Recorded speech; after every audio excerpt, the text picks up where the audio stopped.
Welcome back dear student. स्वागत है आपका ये लेक्चर सीरीज के SHRM। आज जो अपना टॉपिक है वो है HR as a strategic partner.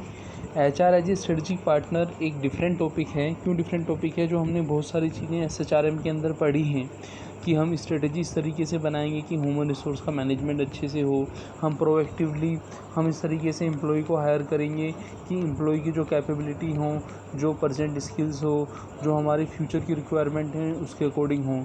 तो वो सब चीज़ें हम कहने को तो आसान है, लेकिन वो चीज़ें कैसे हम पूरी करते हैं उनको एज ए HR को एज ए स्ट्रेटेजिक पार्टनर रहते हुए वर्क करना पड़ता है, तभी वो SHRM के ऑब्जेक्टिव को पूरा कर पाता है। क्योंकि हमने SHRM के अंदर यही पढ़ा था कि SHRM के अंदर जो स्ट्रेटेजिक मैनेजर रहते हैं वो डिफरेंट स्ट्रेटेजी बनाते हैं।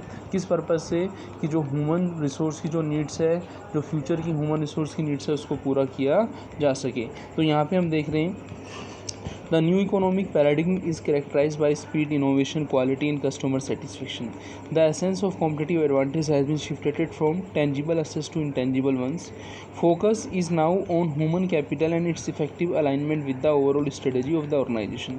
कि जो हमारा ह्यूमन कैपिटल है वो हमारे ऑर्गेनाइजेशन की जो ओवरऑल स्ट्रेटेजी है उससे अलाइन करे, उससे जुड़ा हुआ महसूस करें, तभी हम ये मान सकते हैं कि जो आपका HR है वो अपना स्ट्रेटेजिक पार्टनर की तरह रोल कर रहा है। This is a new age of HR. The entire system of measuring HR contribution to the organization success as well as the architecture of the HR system need to change to reflect the demand of succeeding in the new economy.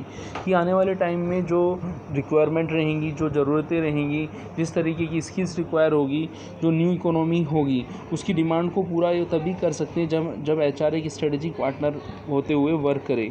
जैसे कि हमने कुछ concepts पहले भी पढ़े थे, जैसा कि आप देखें था HR score card is a measurement as well as evaluation system for redefining the role of HR as a strategic partner।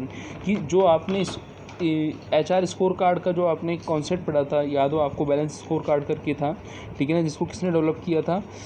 कैपलन और नोटन ने उसको डेवलप किया था। और उसका पर्पस यही था कि कैसे हम जो आपका balance score card is set to revolutionise the way business perceive HR, कि बिजनेस किस तरीके से वर्क करता है उस वे को वो बताता है। Based on various strategies can be concluded that firms with A more effective HR management system consistently out perform the competition. However evidence that HR can contribute to a firm's success does not mean it is now effectively contributing to the success in a business. It is a challenges for the manager to make HR strategic assets. HR scorecard is a lever that enables them to do.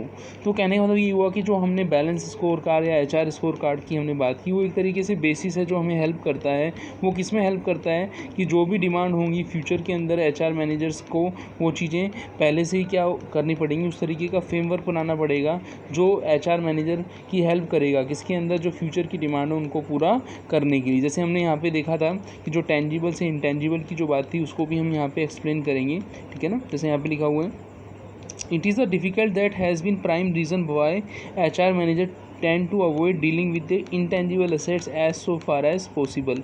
कि पहले क्या होता था, जो हमारे सामने जो resources हैं, ह्यूमन रिसोर्सेज हैं, उनके साथ HR क्या करता था? डील करता था। लेकिन अब जो इंटेंजिबल ह्यूमन एसेट्स का मतलब ये हुआ कि वो ह्यूमन रिसोर्सेज जिसकी ज़रूरत हमें कब पड़ेगी? फ्यूचर में पड़ेगी। उसके लिए हमें आज डील करना है, आज उसके लिए हमें जो है फ्रेमवर्क बनाना है, तो वो ज़्यादा इंपॉर्टेंट हो जाता है। तो वहाँ पे HR मैनेजर को कुछ स्ट्रेटजीज़ भी बनानी पड़ती हैं जो उसको लिंक करती हैं HR के फंक्शन से, एक्टिविटीज़ से, ठीक है ना। तो ओवरऑल बिजनेस स्ट्रेटजी इस तरीके से बनानी है कि वो क्या करे, हमें हेल्प करे इन चीज़ों में। The HR score card framework was specially design for this purpose, कि HR स्कोर कार्ड को हमने इसीलिए बनाया है। अब नेक्स्ट बात करेंगे कि जो आपका स्ट्रेटेजिक पार्टनर की फॉर्म में जो आपका HR वर्क कर रहा है, HR ने क्या क्या न्यू चेंजेस लाए हैं, क्या न्यू रिफॉर्म्स आए हैं या रीस्ट्रक्चरिंग आई है। HR जो है ह्यूमन रिसोर्स जो हम बात कर रहे हैं एज ए स्ट्रेटेजिक पार्टनर है, तो उसके अंदर क्या रीस्ट्रक्चर हुई है, अब हम उस चीज़ को यहाँ पे समझते हैं। तो इस पैराग्राफ के अंदर आप देखें तो restructuring is the fundamental to the idea of strategic approach to managing human resource. It can be credibly be suggested that shifted towards strategic business unit, breakup of the large inter-labor market, privatization, outsourcing, done more to fundamentally redraw the counters of relations at work and any number of new selection, training and payment and appraisal। कि हम day to day क्या करते जा रहे हैं, हम new technology adopt कर रहे हैं, हम न्यू मेथड्स यूज़ में ले रहे हैं। हम ट्रेनिंग की यहाँ बात कर रहे थे, यहाँ हम बात कर रहे थे कि जो भी हम लेबर के regarding new selection, new training, new appraisal devices जो हम यूज़ में ले रहे हैं, वो किसको रिस्ट्रक्चर कर रहा है, वो किसको, मैनेजिंग ह्यूमन रिसोर्स को जिस तरीके से हम मैनेज कर रहे थे उसको रिस्ट्रक्चर किया है उसने। In the post-liberalization scenario, organization structure seems to be changing to cope up with greater competition and to avail of growth opportunity offered by the globalization. Corporate restructuring by involving the service of international management consultant had been becoming more frequent. The main reason for restructuring is usually unsatisfactory corporate structure and business processes. Intensive scanning of the national and the international environment for growth opportunity has been on the rise, and so has been comprehensive strategy making that integrate the human resource management strategy। कि हम जो भी यहाँ पे restructuring कर रहे हैं, हम प्रोसेसेस को क्या कर रहे हैं, चेंज कर रहे हैं, प्रोसेसेस को हम एडवांस कर रहे हैं, हम एनवायरनमेंट स्कैनिंग कर रहे हैं, हम नेशनल इंटरनेशनल एनवायरनमेंट की जो अपॉर्चुनिटीज़ हैं, जो ग्रोथ है, हम उनको रिकॉग्नाइज कर रहे हैं। तो कहीं ना कहीं हम अपने स्ट्रेटजी को कॉम्प्रिहेंसिव स्ट्रेटजी बना रहे हैं जो इंटीग्रेट करें HRM की जो आपकी स्ट्रेटजी है उसको इंटीग्रेट करें। तो यहाँ पे हम बात करेंगे कि जो इकोनॉमिक और मार्केट प्रेशर जो इन्फ्लुएंस करता है HR की स्ट्रेटजी को, जिसके कारण हमें HR की जो प्रोसेस थी उसमें रिस्ट्रक्चरिंग करना पड़ रहा है, उसमें चेंजेस करना पड़ रहा है, उसमें डाइवर्सिफाइड करना पड़ रहा है। तो उन चेंजेस की यहाँ पे हम बात करेंगे।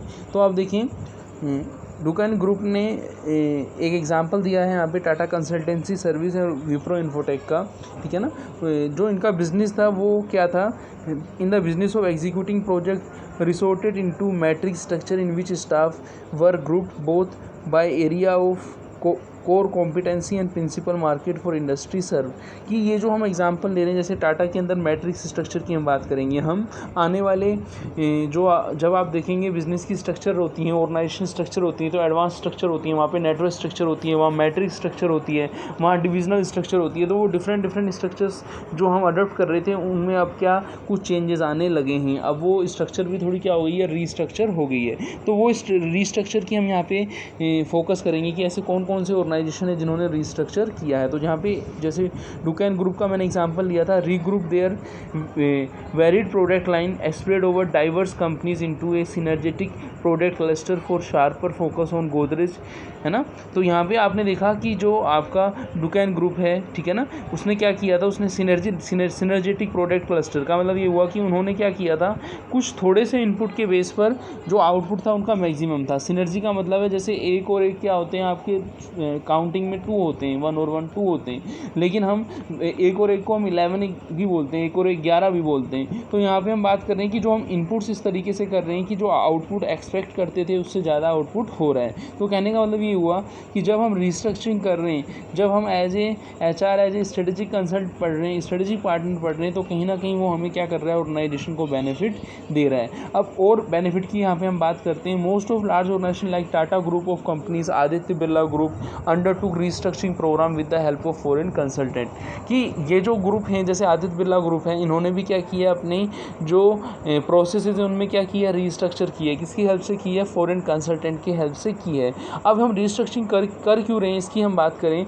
स्ट्रेटेजिक जो हम HR की हम बात कर रहे थे, HR एज स्ट्रेटेजिक पार्टनर जो हम वर्क कर रहे हैं वो हम क्यों कर रहे हैं। The objective was to achieve an increase in organisation differentiation through decentralise through setting up of a new contain autonomous unit with bottom line responsibility, increasing integration through a system of apex coordination, use of coordinating committees, cross functional teams, internal communication, participative decision making।